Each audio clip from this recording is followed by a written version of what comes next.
So this is a conversation with Wafa Mustafa. She's a Berlin-based Syrian journalist. We spoke about her father, Ali Mustafa, who was forcibly disappeared by the Assad regime on July 2nd, 2013. Wafa highlights the fact that those who are forcibly disappeared are often depoliticized and quoted in quote-unquote humanitarian language.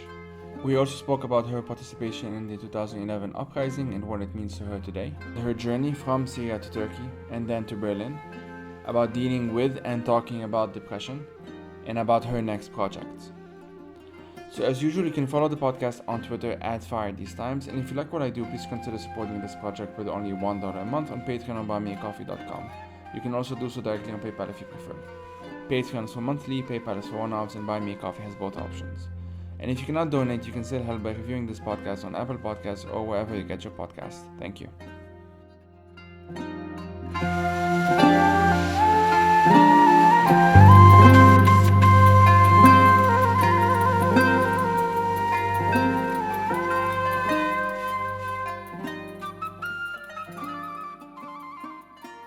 My name is Wafa Mustafa. Now I am a Syrian journalist. I've always been Syrian, but now I'm a journalist and activist. And I live in Berlin. I've just graduated after, 10 years. I first went to college like 12 years ago. So I just graduated. And yes, okay. Yeah, Well, it's yeah. congratulations, first of all. Thank you. It's always hard to when someone says introduce yourself. I don't know. No, that's fine. That was fine. Okay. So I'll just start. Like I first heard about you on Twitter, I think, through the photos you've been posting of yourself in Koblenz in Germany. Mm-hmm. And but for those who don't know, I'll quickly say that Koblenz is where the world's first criminal trial dealing with atrocities committed by the Syrian regime is being held. And the photos, Mm-hmm. of course, that you've been posting are usually you holding photos of your father or sometimes even of other Syrians who have been forcibly disappeared. I recognize some of the faces, although not all of them.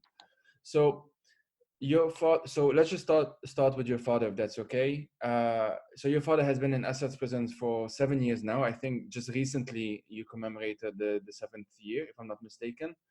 Yeah. Um, so for those who don't know, can you kind of tell us a bit about him, like what happened, just kind of general introduction Yeah. to your story and context, if that's okay. Yeah, sure. Well, yes, on the 2nd of July, my dad completed 7 years in one day. But today he completes 2,573 days. Mm. And he got I don't think arrested is the right word, but he was forcibly disappeared on Yeah. the 2nd of July 2013. And he was at our home in Damascus, while the other part of the family lived in Masyaf, our hometown, Mm-hmm. which is I don't know, in the middle of Syria, I guess. And yes, before that we used to like to live together, me and my dad, for a few months. He moved from Masyaf to Damascus because it was less pressure for him. Masyaf is a quite like little small town, so, and he was arrested before that twice, so it was a bit difficult for him. So a few months before he got arrested for the third time, Mm-hmm. he decided to move to Damascus. Maybe just it's more, I guess, a little bit more relaxing. And so on that day I wasn't home, I was in Masyaf. And yeah he he and my mom weren't meeting for a while, and then he suggested, in a very romantic jest, which my dad is quite hard to express his feelings. So he called my mom and said, why don't you come and we spend some time together. So yes, my mom was actually, everyone was quite scared of traveling, Yeah. because everyone was being kidnapped, everyone was being arrested from checkpoints and stuff. So my mom didn't really like to travel a lot. But then yeah, it was the right moment. So she did, and yeah, she prepared a lot of stuff, his food, his favorite food, clothes, and yeah, and then she went there. Yeah. And he And I was sorry. no, please go ahead. Yeah, and well, if I'm to describe what exactly happened, I was asleep Mm-hmm. in Masyaf, Mm-hmm. and my mom called and said, can you call your dad?"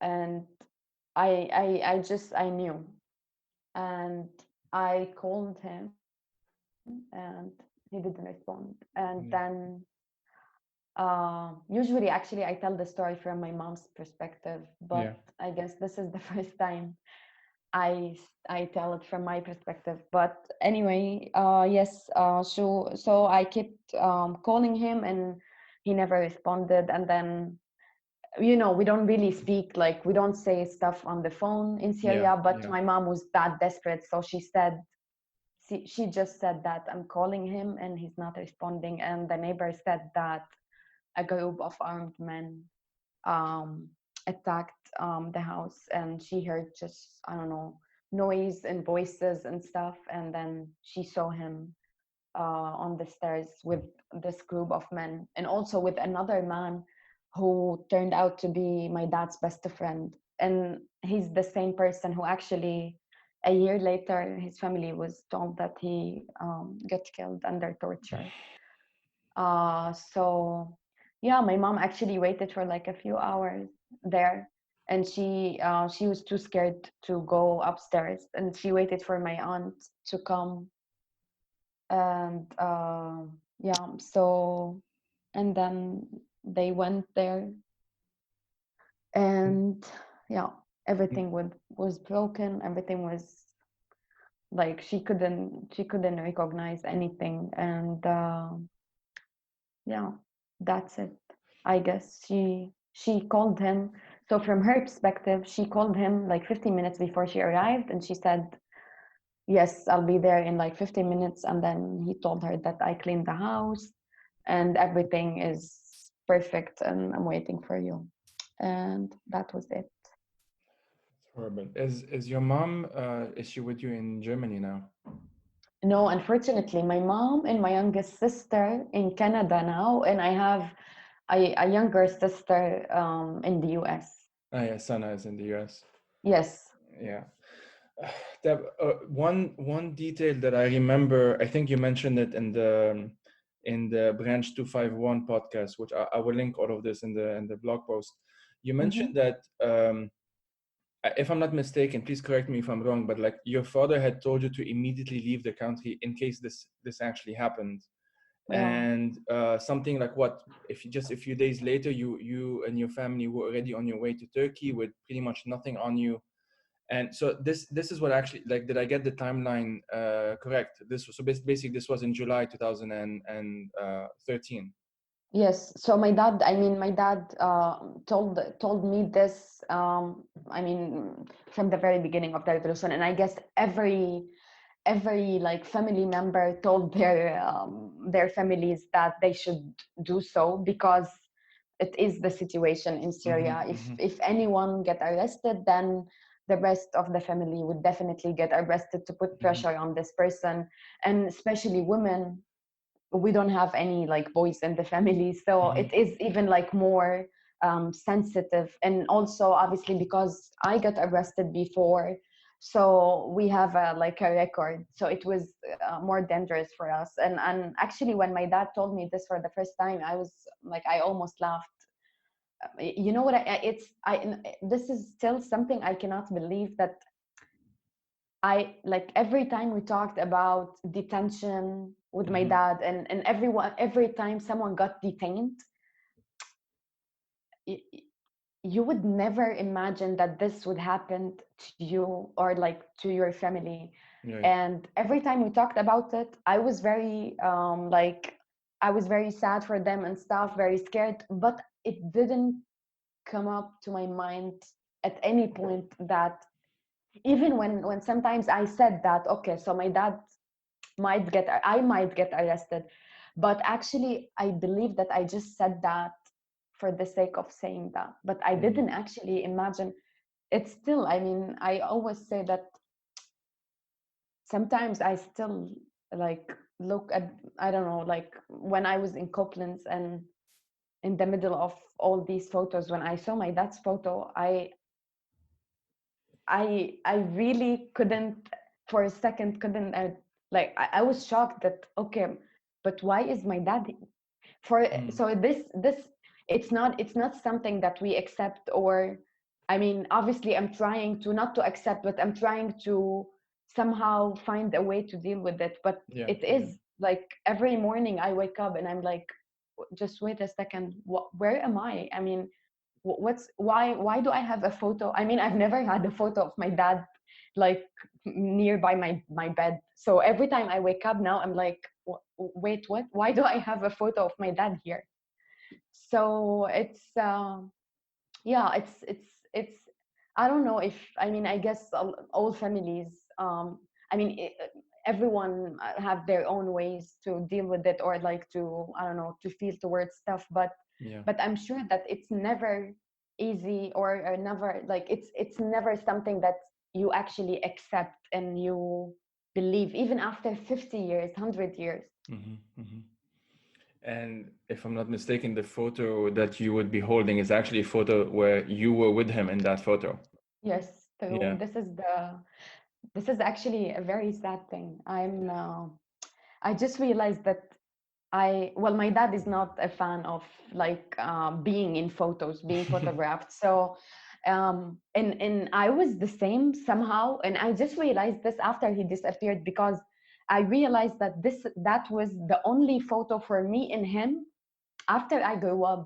I have no other photos, which is, I mean, it sometimes when I post like old photos on, or I post the same photos again, it breaks my heart, because I don't have other photos. Yeah. So yeah. And so, for those who don't know, in Koblenz, so we mentioned the trial. Can you talk a bit about what the trial represents? What is it about? And also, because I think, if I'm not mistaken, you're part of Families for Freedom. For those who don't know, also, like, what is the group about? Yes. Well, so the trial is prosecuted in Germany now. Hmm. Two former officials in Al Khatib branch in Syria, which Hmm. is which is one of the many branches that ruled by the intelligence in Syria, um, which is a very it's I mean, I guess it's very desperate that many branches are called the death branches, but because everyone is desperate just to show the world how bad the situation is. But Al Khatib was also very famous for its bad repetition. So these two persons who actually fled to Germany years ago are now being prosecuted and accused of cases of like killing under torture, of detaining people, depriving them from their freedom, and even like there are cases of sexual assault. So I guess it started in April, somewhere towards Yeah, something like sometime that. Yeah. towards the end of April. And yes, so when it started, I mean, I've been following the news of, even before it started, I knew about it. Hmm. And because it started somehow in Berlin, so I'm here and I'm quite trying to follow the news of everything. So I've I've I've been following this, and when it started officially, I it was a very confusing moment. It is very emotional for us, for everyone as Syrians, to see just to know that some criminals are being prosecuted. Hmm. So this is like the first layer, which made us very emotional and very quiet, like maybe not happy. I don't really use the word happy, but quite maybe satisfied at some level. But yeah, in the beginning, I was trying just to process the news and everything, and I wasn't sure how I was feeling. But I decided, I just remembered that at one point I said, okay, so I want to go there, but I don't just want to attend the sessions as like I don't know, someone who wants um, I don't know, witness this moment. I Mhm. also want to take my dad with me, Mhm. because I think that he's the one who deserves to witness this moment. And then, as I'm part of Families for Freedom, a women-led movement whose relatives and loved ones are all disappeared either by Mhm. Assad, by ISIS, by Mhm. like groups that following the opposition, Mhm. unfortunately. Mhm. So yes, so what we do actually as a group of women is that we go everywhere. We don't only tell our stories. We don't, I guess this is something that I'm very proud of, that we're not, we actually resist to be presented and to act as victims. At some level we are victims, obviously, but we don't act according to that, because this means that at some point we'll just accept to do the least we can, and we're trying to do our best. We are active on many levels. We are active on a political level. We meet politicians, decision makers. We talk to them. Somehow we have clear like demands and visions. We also like do events to raise awareness regarding the nature of detention in Syria. We talk to the public in many different, we approach the public in many different ways. We also like do have our own approach to like, I don't know, to support and also to bring families of detainees together, to make this movement stronger. So as a member of Families for Freedom, I suggested that to the group that I want to go there and take my dad's photo and the photos we have Mhm. of Mhm. detainees whose actually families send us these photos like last year, I guess. Mhm. So yeah, and because of COVID-19, other members of the group couldn't join in, so we just suggested that okay, so we make it like this: I go alone, and Mhm.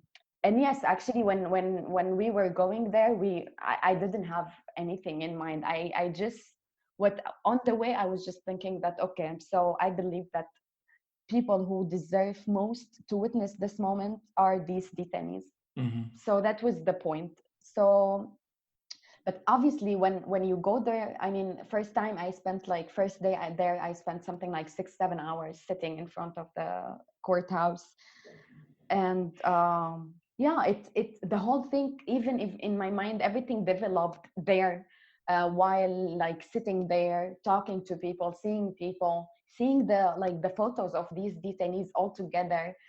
So I believe I eventually I decided that okay, so I'm here. I realized actually why also I was going there.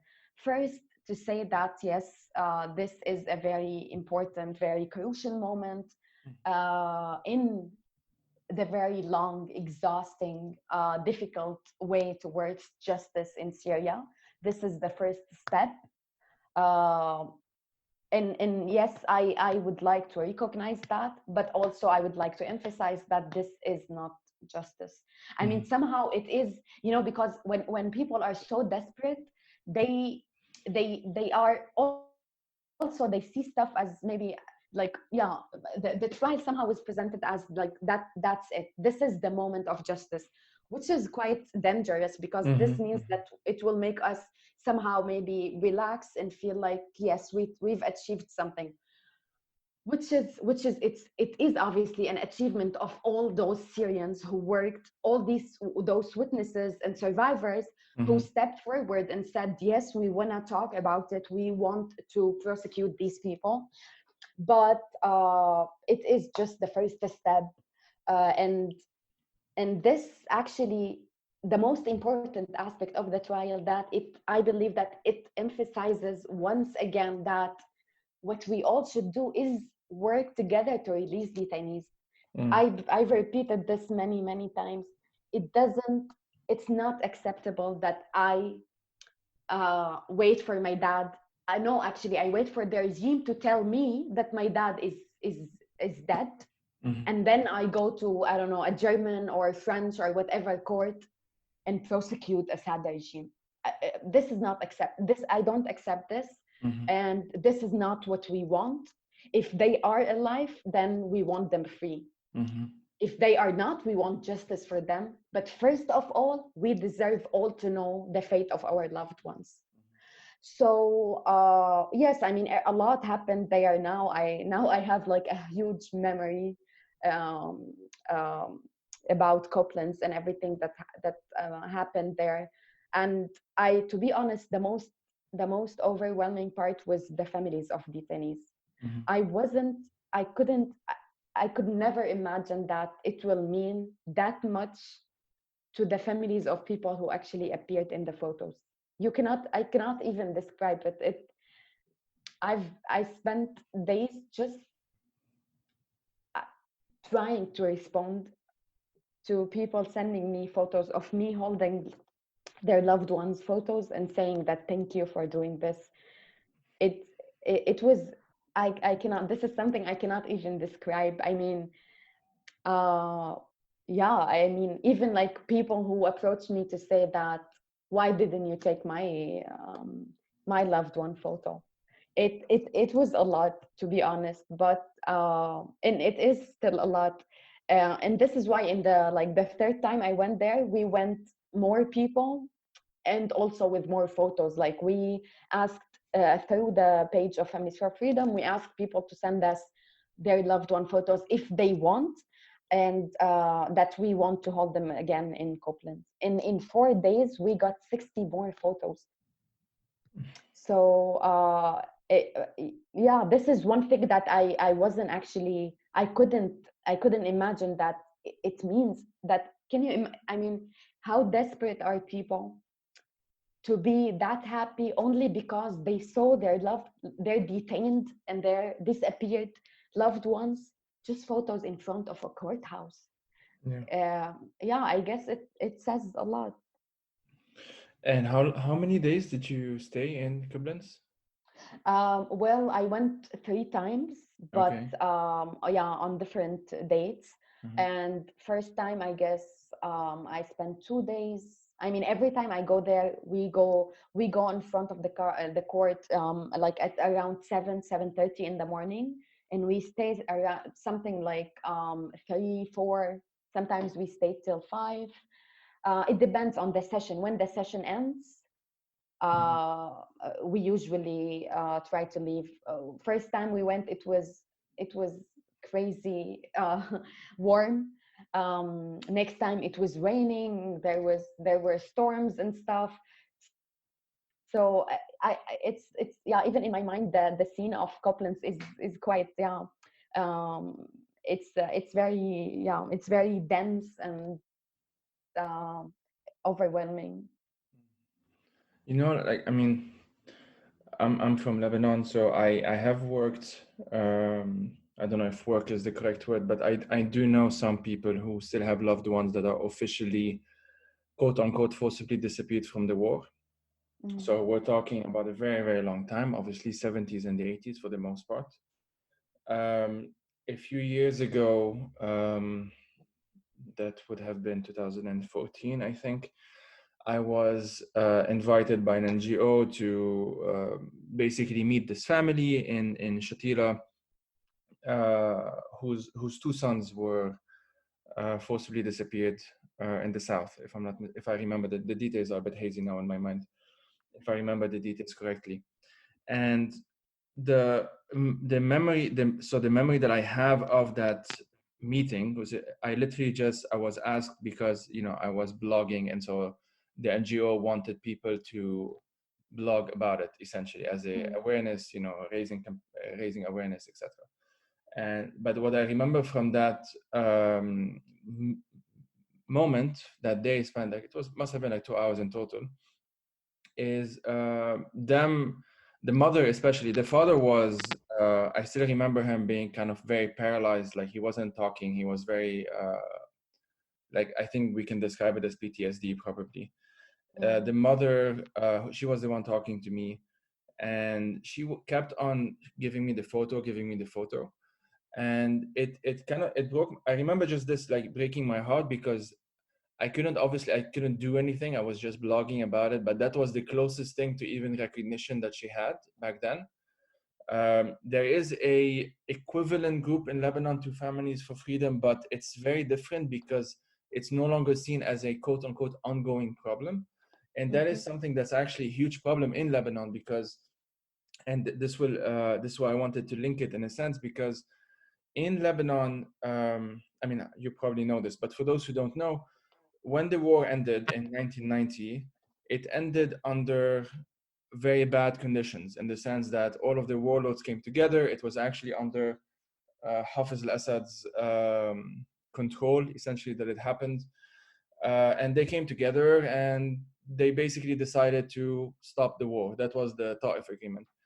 But that came with an amnesty. So the amnesty was basically all of the crimes committed during the war, or the majority of them, with the exception of crimes committed against religious or political leaders.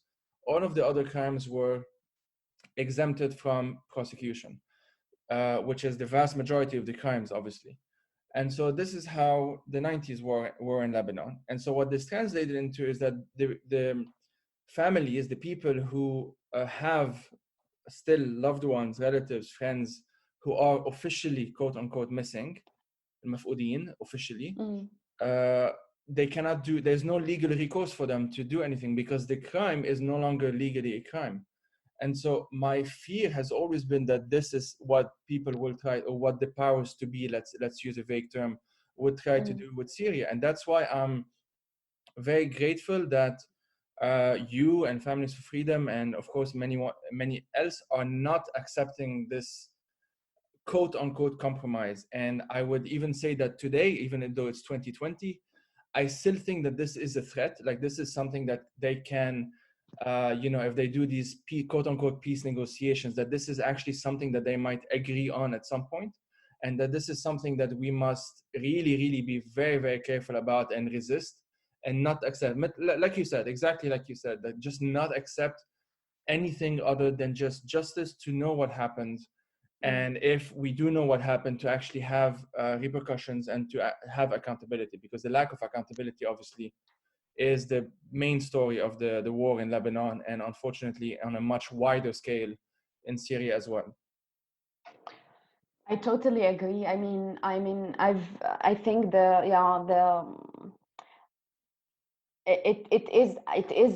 are attempts to deal with the like the detention and enforced disappearance in Syria, as now like we just hear that yes, so they are like hostages. Mm-hmm. And and and this is something that has been said during peace negotiations, Yeah. and it might, because they are using the fact that people are so desperate, people are so tired, that they might accept actually anything. That Mm-hmm. okay, we'll release them, we'll do like yes, we'll release them because they are like hostages, which is very dangerous. And I understand why families might not, a lot of us might not maybe realize how dangerous it is and what that means. uh, and now this is being actually promoted in Syria. And like just 2 weeks ago, I guess the civil defense in Syria launched this campaign that called, I guess, not not hostages, I guess. Not hostages. Yeah. Yeah. Yeah. Yeah, to say that this is not acceptable. And those are detainees, they are Mm-hmm. not even prisoners. Mm-hmm. Like the terms actually. And yeah, I mean it's sadly we've developed this knowledge. I wish we've developed it in different circumstances, but we've developed this knowledge that what are the differences between these terms, what when they say prisoners, what that means, when they say hostages, what that means. So now it is actually, and I believe that the fight in Syria, and the battle is also on narrative, Hmm. and terms are very crucial in that. Can you tell us the difference between the words for those who don't know? Well, yeah, I mean, in my very humble knowledge, I believe that it is related mostly to the reason for which people are like detained or arrested or in prison, and the the fact that their family, so prisoners are probably, I guess, and I hope that lawyers and those who are experts will correct me if I'm wrong, but I guess prisoners is more used to things that are not like, if you just say prisoners, like not political prisoners, it suggests Hmm. that they are not imprisoned for political reasons. Yeah. And that also, I guess, it suggests, at least I guess what I understand from the context of Syria, that their families might have access to them and might know their fate and where they are and their whereabouts. Hmm. But when someone is, I guess that I'm sure that we use the term detained or enforced or forcibly disappeared when someone is arrested for reasons related to the revolution or to political reasons, and and they are not mostly, no, they are definitely not arrested by like an order from an actual authority, which is Yeah. like, I don't know, a judge or whatever. These are things that that committed by the intelligence. Hmm. So, and which they are, I guess they are not actually and like a formal or like an actual entity or whatever. So it is all committed by them, and it also means that the families are deprived the right to know. No, there is no, like, even before talking about the right to know where are they and the accusations or whatever, we are deprived to know that they are actually taken by this entity or this branch. Hmm. So this says it all. Like, someone, I sometimes I say that my dad has been like forcibly disappeared, and then people say, so you call him? Well, I mean, I know it's complicated, and like the nature of detention is different somehow, maybe from one place to another.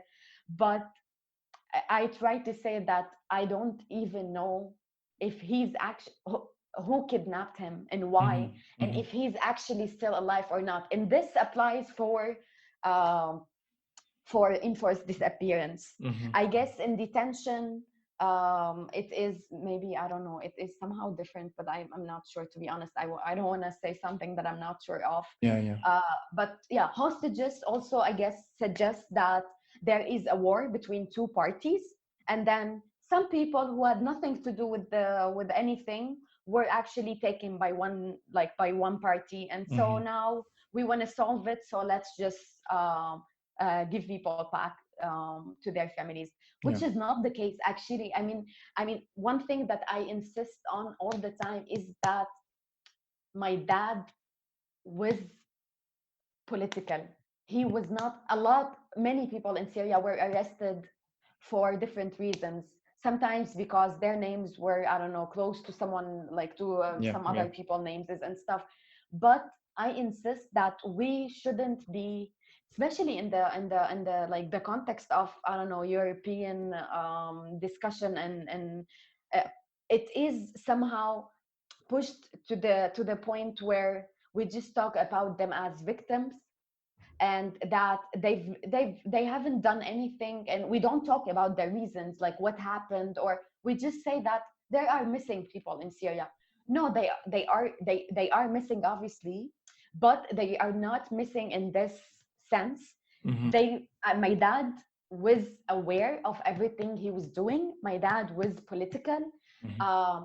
He demanded, he was not just kidnapped randomly. He was kidnapped and arrested because he demanded this and this and this. So I don't accept that my dad is deprived this right. Yani, so most of the times I'm asked to talk about detention and detainees and blah blah blah, and in a humanitarian context, I don't even know what does that mean. Yeah. Let's not talk about politics. Let's just talk about the suffering of families. This is something I fight against every day. If someone feels that this is what they want to say, then it's totally fine. But this is not my position. My dad wasn't just sitting at home and then he was kidnapped, which happened to a lot of people, but it did not happen to my dad. My dad went out, went to the streets, and said, "We want freedom, justice, democracy, and the state of law." And this is why he was kidnapped and disappeared. Yeah. Yeah. Yeah. So while you were talking, I was thinking of a essay that I had to write in December 2019. So it's not even that long ago. Analyzing a movie slash documentary by Ghassan Halwani. And so Ghassan Halwani, he's a Lebanese director, but he's also separately known because his father is among those that were forcibly disappeared during the war. And his mother was a well-known, I will link this as well because I forget the details on the spot.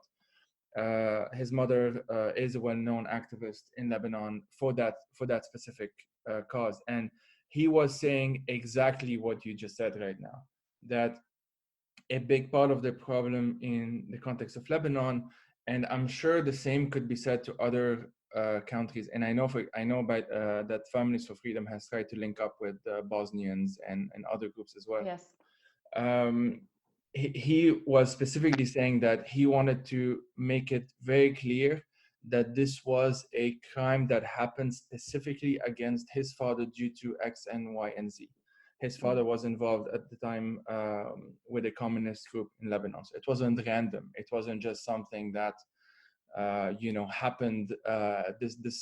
The word missing can always sound as if it's innocent. It's something just happened. It's part of nature. Some weird thing, some vague thing has happened, and that's not the case. And that's exactly what his film is about. And in his film, he's also like an artist, so he draws and animates um, uh, out of a photo of one of those who were forcibly disappeared. His father, You're if I'm not talking about Erased, right?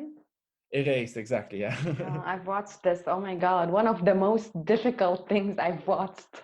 Exactly. So I interviewed him. I actually met him recently as well in Zurich, and yeah, that's the point. He draws a portrait of a forcibly disappeared. I believe it's his father, but I'm not exactly sure on the spot. Yeah.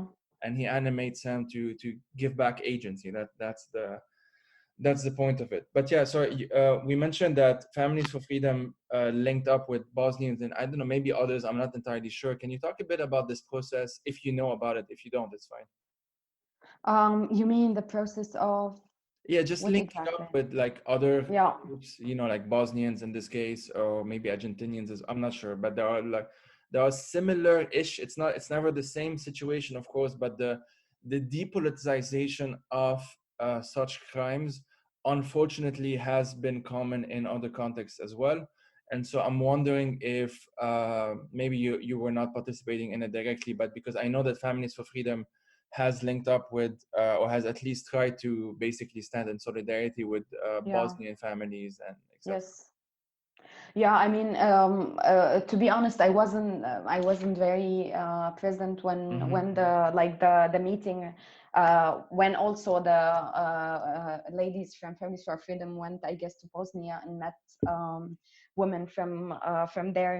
I wasn't actually there, but I think that it is we are very like we are trying to pay attention to that, not only because some contexts are similar, but because also we know that there is a lot to learn from their experiences. I guess yes, the most the most apparent experience, I would say exchange is between Families for Freedom and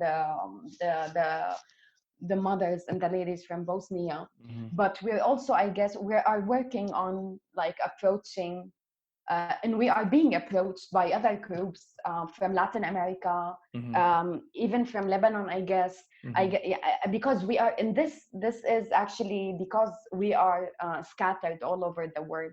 Yeah. So the group has members in Europe, all over Europe, but also in Lebanon, in Turkey, inside Syria, most importantly.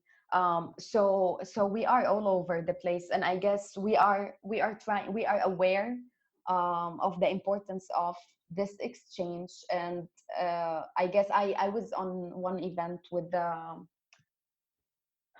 unfortunately I forgot her name, a very famous lady from From the Bahrain. Srebrenica Oh, okay. group.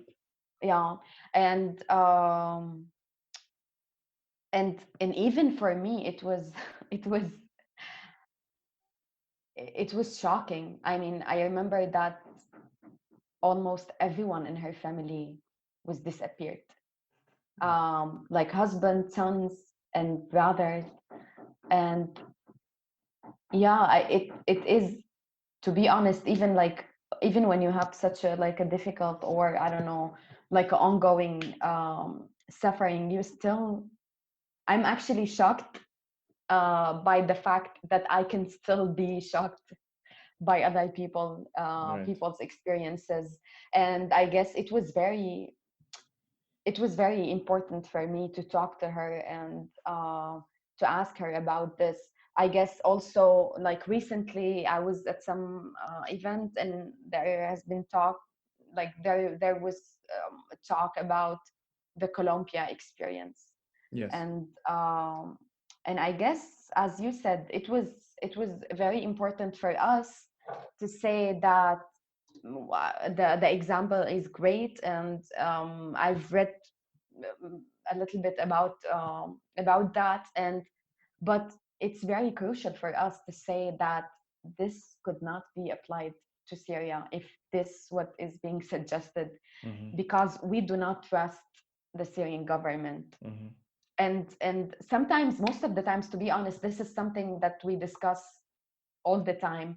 Most of the times when it is discussed by non-Syrians, we are pushed somehow, or we are like pressured by saying that, yeah, but most importantly, we want them back. And if that means that we should collaborate, or we should work somehow with the Syrian government, then we should. And this is, and I always say that we don't say that because we are arrogant, and we are saying that no, we don't want to work with them. But obviously, if after 10 years it's not that clear that we cannot trust them, Mm-hmm. and that they would never do anything that is in the favor of Syrians and Mm-hmm. Syrian people, then this means it doesn't need us to be politicians and I don't know, political analysts and experts to know that this is the case. And this is, to be honest, something I after I've like now I'm like being present in events and stuff. Mm-hmm. I could like, I didn't imagine that this is actually something that we will discuss every time for hours. That Yeah. why don't we trust the government? And yes, but we don't have other options. Obviously, yes, we don't have many options, but also we don't have many options because the way the whole world is acting. Yeah. So it is very complicated. And sometimes we are pushed, I mean, sometimes we are being like isolated, sometimes we are being like in many events, to be honest, as like we are first presented as families of detainees, or families of victims, and or victims ourselves. And we are like pushed to the side while other people discuss politics and political ways to solve the problem. Mm-hmm. And then we are asked to talk about our suffering and our pain. And which is it is valid, everyone can do that. But at least I'm saying that for us, this is something we do not accept. We're not just going around and telling our stories. This is one way, one means we are using to approach people. But this is Mm-hmm. not the only thing we're doing, because even before, and this is something I've always repeated, even before my dad was arrested, I was active. I Mm-hmm. was an activist. I mean, activist is problematic, but anyway, but I was there. I Mm-hmm. was participating in everything, and Mm-hmm. even if my dad wasn't arrested, I would be doing the same. Mm-hmm. So it's not that now if my dad is back, I'll just drop everything and just live my life. Yeah. No, even if my dad comes back or not, or doesn't come back, this is the revolution for me is something that will not, something that I won't give up on. Yeah. And I mean, on that same note, you recently posted a photo with a friend of yours, Muhammad Zri, and Yeah. there's a what's incredible about that photo is that it's dated. There is the date on it, 16th of December 2011 at literally 7:49 p.m. It's one of those photos, and this is what you were saying is that at the end of the day, it's not that because your father was kidnapped 2 years in, essentially in 2013, Mm. 2 years and a half in. Um, that's a long time. Like for the Lebanese listeners to think about this, I mean, just just think of how much it feels that October 2019, how long it feels ago because so much has happened since, and we're not even talking about massive amounts of murders and forcibly disappeared, or it's not even on the same scale. And even with that, we feel like this was like, for me, when I think of the October protests, it feels like it's 5 years ago, and it's not even a year ago because of so much that has happened since. Basically, my point is that so much can happen in 2.5 years. And I wonder if you can tell us a bit about, maybe not, I mean, this is up to you, of course, maybe not specifically about that protest of the one in Medan in Damascus, the one in December, but if you can talk a bit about, and again, with as much details as you can, of course, how you participated in the protest in 2011. And yeah, so talk to us a bit about essentially the 2.5 years essentially before you had to leave after your father's kidnapping to Turkey. Mm. Um, well, yes, I always like to emphasize that to me the revolution even started um, if I'm asked to like to give a specific date or Mm-hmm. like the moment I felt that the revolution in Syria or I knew that it will start was in front of the Libyan embassy. It Mm. wasn't even like nothing was happening in Syria back then. It was in Libya, and we were protesting in front of the Libyan embassy in solidarity with protesters. So it was for me. I mean, I have video from there, and as usual, I guess this is the only video I have from protest because I mean, when the protest took place in Syria, it wasn't something that you could film or you would. I didn't even have like when the revolution started in Syria. I put my smartphone aside and I got this like very old phone that only do calls, doesn't Mm. have camera or anything for Mm. safety. Mm. So I don't even have like photos or anything in protests. So that was actually, maybe this also plays like a role in my memory, but that's that was the only video like I have where I obviously I'm protesting, Yeah. and also because there people were chanting obviously against Gaddafi and stuff, but among us everyone knew that we were not only talking about Gaddafi, Yeah. and even the police knew because the second day they attacked the protest and they arrested some people, Mm-hmm. and we had to run, and they and I was slapped by an officer that day because I was wearing a necklace of the Palestinian map, and I've been like wearing this for like 10 years before that day. So I was slapped by him, and he said, "You something like you Palestinians shouldn't involve in like in internal Syrian affairs, something like this." So because he thought that I was Palestinian, and that moment is very like that slap is very clear in my mind, and because I was slapped again by like a professor a journalism school later.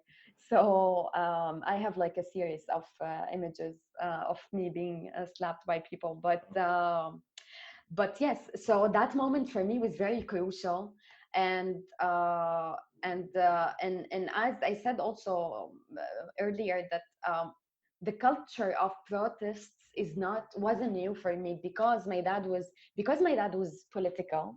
So I guess starting in like 2000, Yeah. I my dad started taking us every Thursday on a trip from Masyaf to Damascus, like a 3-4 hours trip with a group of other people to protest in Damascus in solidarity with Palestine, Iraq. So, but we kept doing this every Thursday. I'm sorry. I mean, yes. Is that is that annoying? We can hear it in the background, but it's okay. It's okay. Go on. Okay. So yeah, so we kept doing this actually for like 10 years. So Mm. I started going on protests when I was 10. Mm. And obviously the setting was different, blah blah blah, but the culture, or like the idea of protesting, the image of protesting wasn't new for me. Yeah. And I remember that at some point in 2003, I was held on shoulders to chant, and I was like 13.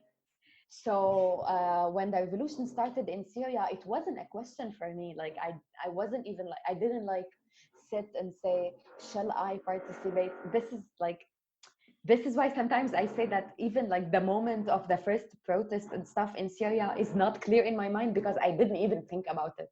Yeah. I was just there. And my whole family did the same. So it was also something that like we all did as a family. And to be honest, I I'm a bit nostalgic, and I still say that I was the best version of myself Mhm. in 2011 and 2012, when the Yeah. revolution, when I was participating. And I, at some point in June Mhm. 2011, Mhm. there was like a strike called the dignity strike. So they invited students to not go to exams and universities, in solidarity with other students and other people who've been like killed and kidnapped and arrested. So I actually did, and I posted on Facebook, which is, I mean, now it seems a bit like like what does that mean? Like, this is silly. But Facebook was banned in Syria. Yeah. We didn't have access to Facebook at that point. So I posted on Facebook with my like real name that I'm on strike because I'm in solidarity with other students, and no. And actually, like I didn't go to school anymore, and the only thing I did was protesting. Mhm. um, I went actually to other cities. Like I went to places in the countryside, to Eastern Ghouta. I went to Daraya, and then, I mean, somehow we call it like revolutionary tour, tourism. Yeah. So it sounds very silly, but I was very excited just to see how people are protesting. I was in Damascus and people were protesting in Dar'a, and Dar'a was a huge thing for us. Yeah. So actually, a year later, like in beginning of 2012, after I got arrested and released, I went to Dar'a actually, and I stayed there for a couple of days. And I also went to Qamishli, North Mhm. Syria. Mhm. I went to Raqqa. I protested in Hama, in Salamiyeh. So I guess I was like, I even when I remember this, I have this feeling of like happiness that I don't have anymore. Mhm. Like I don't feel anymore. So I guess, and I always say I'm grateful, because the revolution made me the person I am. uh, and uh, and yes, it also, obviously, it comes with a lot of pain and loss. But uh, I accept the fact that those were my choices. No one forced me to do so. So at least I have the responsibility to accept it, and a lot of people just dropped and said, that's it, I cannot anymore. And I respect that a lot. And I don't not not at any point ever I asked anyone to like, no, you wish to continue, blah blah blah. No, because I know that this is very hard, and I know Yeah. that people have like limits. Yeah. But at least, and I even like, to be honest, after we fled Syria to Turkey, I spent something like 7 months in bed. I couldn't. The only place I went to was hospital in Turkey, and I was very, like, my health situation was very bad. I was depressed. I didn't see any hope. I didn't see any meaning. Like, I lost meaning, which Yeah. something might seem cheesy, but actually I actually now I feel it in my heart. It is very difficult. But I guess, so I sometimes I say that, sometimes people ask me like, how are you very optimistic and stuff, and I say, to be honest, I'm not. It's not that I'm optimistic. I tried not to be, and it didn't work. Yeah. So continuing is the only option I see, because I also, obviously, I believe that it will lead somewhere. Yeah, that's a very good way of putting it, actually. You mentioned depression now, and if it's okay, I'll ask a bit about this. You also mentioned it on the Branch 251 podcast, which again I'll link it as well. Um, you shared the photo of Muhammad Zri. You mentioned in that other podcast that you knew Aham Razul, who I discovered. So it's a bit random, but I discovered, or sorry, I remembered hearing about the news of his death because I think, if I'm not mistaken, it was announced at the same time as Omar Aziz, or more or less the same, like that same week, Yeah. more or less. And yeah, and I knew of Omar. I didn't know him personally. Um, how so this is the most subjective and the maybe the most vague question. I don't know, but like, how do you actually, on a day-to-day basis or weekly basis, or I don't know, do you have ups and downs? Do you have, how are you dealing with depression, if you still are? How are you actually going through it emotionally, with, again, as best as you can describe it? I don't think you can actually describe it in any perfect way, obviously. Yeah, well, it took me years actually to not only to be able to talk about it, but to accept the fact that no, not even to accept, but to be able to see myself in that position. Because most of the times, even when I talk to my friends and stuff, I tell them that there are almost like 2 years of my life in Turkey that I somehow do not really remember. I wasn't there, and I was working for like almost 18 hours. I was doing 3 jobs together, because obviously we needed to survive. It was only me and my mom and my youngest sister, who was like 13 at that point. So I was it's not that at like first 7 months I couldn't even leave the bed. I only went to hospitals, and I was telling my friend actually a couple of days ago that uh it it I still somehow uh I don't even know how to say that. It's like, I don't know how to. I still remember, like, you know what, I do not remember. I just remember that period as still images. So I see myself in bed, and I see my mom and my youngest sister sitting next to me and just crying and asking me every morning to get up, and I'm just silent. And I still, to be honest, I feel very guilty, because we all left Syria together. Like, Sana was at that point in the US, and unfortunately she had to suffer all of that all alone. But somehow I even deprived my mom and my sister the right actually to grieve, because I just collapsed. So I still remember that at one point my mom was I can see it now.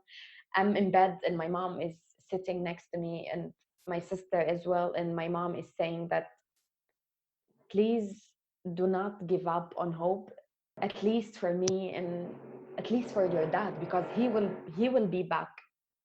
And I remember exactly that. This is something I cannot even imagine that. I understand why and how I said it, but it hurts me a lot every day when I remember it, that I said that.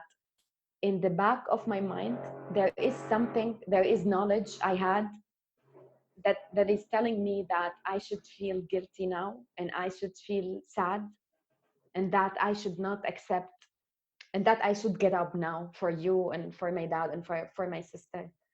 But to be honest, I feel nothing. I'm not even sad seeing you, my mom, crying for hours next to me. And I was, yeah, I was, I guess I would say I was that depressed. And yeah, 7 months later, the situation was getting worse. So I had to find a job. So I did. Like I went to another city. I was looking for a job, and then I rented a house, and I brought my mom and my youngest sister. And then at that point, the like my depression took another form. So at that point, I was working and everything for 18 hours, but I still didn't talk to anyone. I still didn't like. I spent almost like a year and a half, not saying a word to my mom and to my sister. I would just go to work like almost 8 in the morning, and then come back like 8 in the evening, and I would just enter the house and then go to my room. We didn't eat together. We didn't like have meals together. We didn't cook together. We didn't even talk. And this is, to be honest, one of the like, I would say that that was the most difficult point of my life. Yeah, and then I got to Germany, and to be honest, I'm much, much, much better now. At least, yeah. I mean, I to be honest, I didn't really. I was on medicine for like 3 years, but I didn't actually, for some, I don't know, vague reasons, I didn't do therapy till the moment. I've tried many times, but it's not easy. It's very difficult for me. I mean, I went to like different people, but I don't know. It is difficult. To be honest, sometimes when someone tells me that, when I see someone that I can clearly see that they need therapy, and they tell me that, well, yeah, I couldn't, I feel like, what? But actually, this is something I'm trying to do, but it is very difficult. My mind is very connected to dates. So like, for example, when I was in Koblenz, and it was the 2nd of July, so it was my dad's the day my dad was disappeared. You know, we were like working on, we were doing the photos of detainees, we were putting them in frames and stuff. And when the clock was midnight, it felt like something, I cannot even describe it. It felt that something happened to me. I didn't even like look at the clock or anything. I just felt it. I just felt it, and then I looked, and then it was midnight, and then I told them that I'm sorry, I cannot continue. I'll just go to my room. And I didn't even sleep that day. And then at 7:30 in the morning, we had to go to put the photos in front of the courthouse. But even when I looked at my photos from that day, yeah, I guess yeah, I mean, I even felt sad for myself. I looked very sad, and obviously I'm sad, but I didn't this I don't know, it's not easy, you know what I mean? It's not something that, after now 7 years, I'm not sure of anything. uh, and uh, and yes, so, but to be honest, it is like every week is the birthday of someone we lost, Yeah.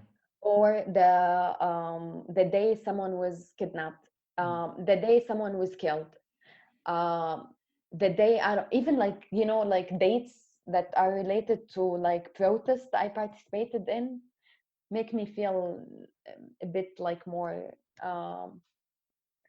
I don't know, but I'm usually I'm very active. Actually, my friends say that I'm hyperactive, and I talk a lot, as you can see. But uh, but I'm trying to deal with it. But to be honest, like I don't it there is no like 1 week, like 7 days in a row where I'm not where I don't like also because everything triggers you. I mean, Yeah. the other day I mean it is also on the podcast. I talked about the song of Kulthum, Yes, and yeah, yeah. you cannot imagine what like I I Can you tell that story again for those who don't know? Yeah. Well, yes. I mean, I've always hated Kulthum. I didn't even know why. I mean, somehow, yeah. I'm not gonna go there, but yeah. My dad was obviously, like everyone else, was a huge fan of her, Mhm. and so we would always listen to her, and I would always like ask my dad, like, I don't she doesn't even have a like a I don't like her voice. What, I don't see the point. And I've always thought that there is a reason, that there is something that everyone knows except for me. Yeah, So something you're they all missing. agreed, yes. So they all agreed that we love her that much. So I always ask my dad, like, what is the reason? And then he always said that there is something you cannot like you cannot realize now, but when you grow up, you will see the point. And yeah, and I kept asking, like, I nug a lot, and I kept nugging at my dad for like years, and he kept actually answering me every time. I don't even know why. But one day when I was in Germany, I was actually like, it was, I guess, 2016 or Hmm. something around that, and I was going out with my friends to some place, and they played Kulthum. Yeah. it's it's yeah. We just entered, and then I just heard, at the beginning I didn't even recognize the point, like the song, Hmm. and I just heard yeah, والبك نعيمة روح والعين, and then I was like, uh, okay. I freeze, I this is how I act. So I was just I I froze in that point, and the only thing I did is that I went to the bathroom. I spent something like an hour or something crying there. I couldn't just get it together. I couldn't. My friends were there. What's going on? I I was crying to the point that I couldn't even speak, and I just went back home. And it took me, to be honest, I'm quite emotional, and my memory is very related to music. So, which is quite difficult, because specifically if you live in Berlin, Arabic music is all over. Hmm. And and and yeah, I still, after 7 years, I still react the same way. And the thing is that actually, when something like this happens, it takes me like a week to actually just get over it, and get over that specific moment, and just continue. So it is very difficult. Yesterday, a friend of mine, this is almost like, I always say that I'm 30 in a Hmm. actually, yeah, in like 2 weeks. Hmm. But at the end of the day, when I go to bed, somehow I don't only feel it, you know what I mean? I see myself from the outside as this 5 6 year old kid who's just in bed, and just crying, because it doesn't make sense to me, I mean, everything I talk about, everything I do during the day, justice, freedom, and everything, and then at one point when I'm in bed, I'm like, but wait, but I had a father, and he just disappeared, that's it. And I don't get it, sometimes I mean, the other day, it's very weird for me to talk about that, but I'm trying to be like, not only to be honest, but I'm trying to say stuff that I don't even like tell, not even like my family. I don't actually, we don't talk about, everyone is trying to protect each other, so we don't really talk about stuff. But I even like one day I remember that my friend, his dad was calling him, and then he was like, oh no, I don't want to respond and stuff. And I was sad to the point that I went back home and I created some number and I saved it as my dad's, and I started calling. And and maybe it explains how complicated like our relationship to the fact that my dad is just not there. Yeah, I mean, I wake up in the morning and then I again I grow up and I realize again that this is the reality and I should fight for it. But then again in the evening it's the same. So I was just saying that yesterday a friend of mine just shared with me that on this day 2 years ago his father was released after 7 months of detention. And I cannot, yeah, I mean, I cried for like 4 hours. I was genuinely happy for him. It's not about people.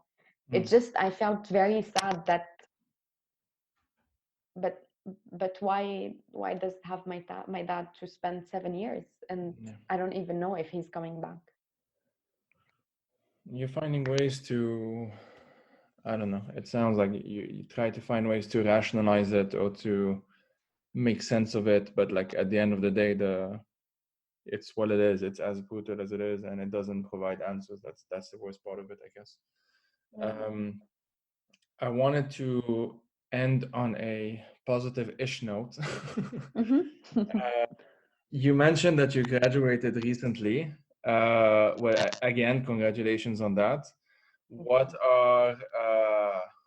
are your next steps on that front? And yeah, what are your next steps on that front? What do you hope to be working in, or etc. Yeah, well, to be honest, I'm not. I'm taking a break from academia for a Very while. good. I recommend it. Yes. I mean, it's also a bit complicated. I studied something a bit different from what I actually do. I studied arts and aesthetics, so it's a bit, which was good for me, I guess. I made this decision because at some point I felt that I need to balance my life, so it somehow did. And but yes, so I'm looking for a job. Yes, thank you. And and I'm actually, I have a project in mind. Okay. Not only in mind, I'm starting to work on something, but Can you tell us about it or not yet? yeah, well, I mean, yeah, it is a film. So yes, it will take obviously like I don't know, at least 2 years. But yeah, this is a decision that was not easy for me because it includes me. So I wasn't sure. But yes, I guess now this is the main, like this is the goal that I have in mind. But on the daily basis, I'm now dedicating myself to the court somehow. No, but I'm actually, yeah, I just think that it is a huge platform and it is a very important platform, and I think that everyone should use.